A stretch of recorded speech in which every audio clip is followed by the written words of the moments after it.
Guys, I just spent the last several hours writing a final essay for one of my classes, and now I only have one final project left, which I have to finish and then present on Tuesday morning, and then I'll be done for the semester, and I can just relax for a month, work on other stuff. I'm so excited.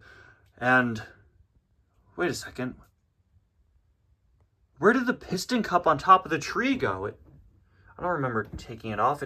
It's got to be around here somewhere. What the? You guys think it was taken? I'm starting to think it was stolen. You know, every Christmas, there's one guy who always steals stuff from me. We see it every single year on the channel. It is, of course, Jodon Jackson. I knew it. I knew you would do this. Ugh. There. You know, let's readjust that off camera, and then we'll be good, okay? You guys thought I was going to say Creepy Santa, wasn't I? No, he's downstairs. Unless you two are working together. Drift Party Mater is an item I have pretty mixed feelings on. The Cars Tunes diecast line was really inconsistent with variants, and we're missing a lot of really significant ones, but we got Drift Party Mater, who's prominently featured for a good deal of the Tokyo Mater short. That's honestly a really good thing. But the fact that we constantly get Drift Party Mater released again and again when regular Tokyo Mater has only been out twice is really not a good thing. The regular Tokyo Mater wasn't even released in the original Tokyo Mater diecast line. He was released in a multi-pack in 2013, which was repacked for 2014, just back to back, and that's the only time we ever got him.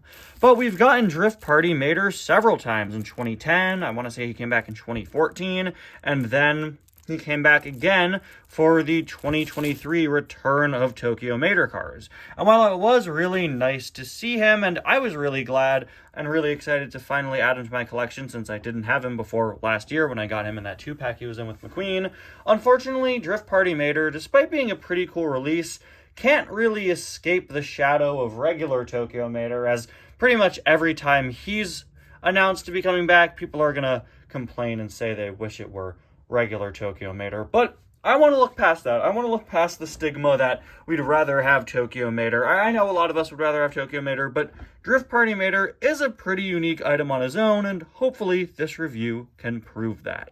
Anyway, guys, welcome back to yet another review, and today number 15 of 25 Days of Suggestions 2024. 15. That is absolutely insane. I don't know where the time is going. Absolutely crazy. Today, we're going to be taking a look at Drift Party Mater, suggested by Ross. Thank you so much for your suggestion, as always. Time is going by so fast this month for me, but also going by really, really slowly. It's hard to keep track. Now that I'm in college, it's kind of hard because I'm done with classes early on in the month, and then I have finals. I'm home a lot. It's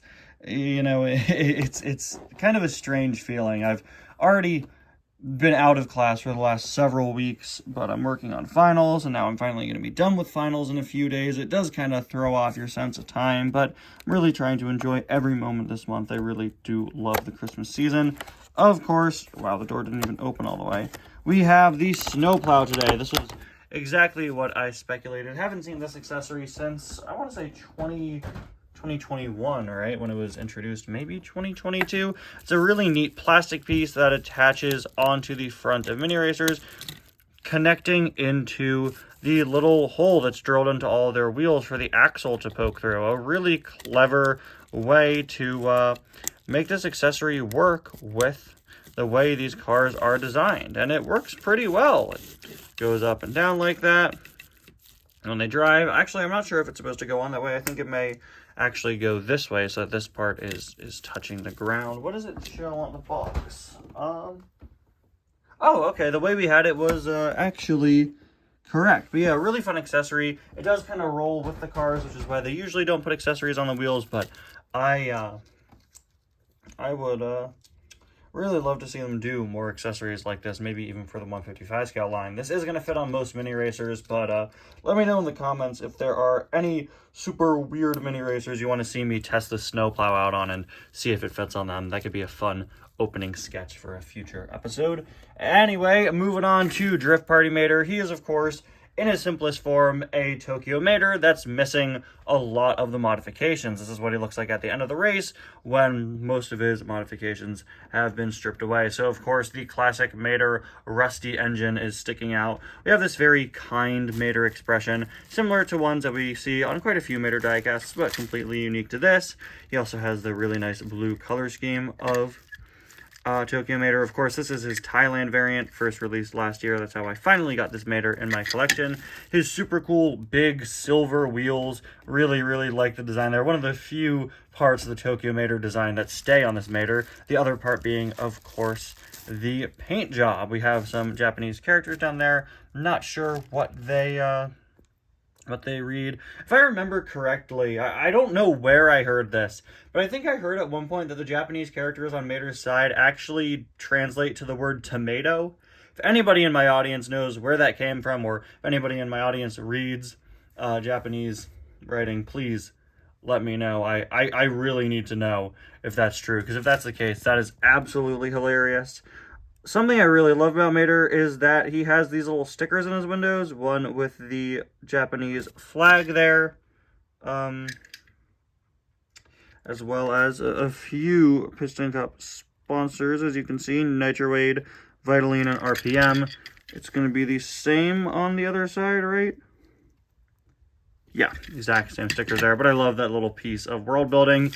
Easily my favorite detail about this Mater is his broken rear view mirror that is dangling here off the side, molded in and painted separately from the rest of the car. I really love that they did that. He has just the one piece of the tow cable, just like Tokyo Mater does, of course, on the regular Tokyo Mater design. The spoiler is placed here, but on the original Mater design, we have sort of these three lines, and then the tow cable in the middle here.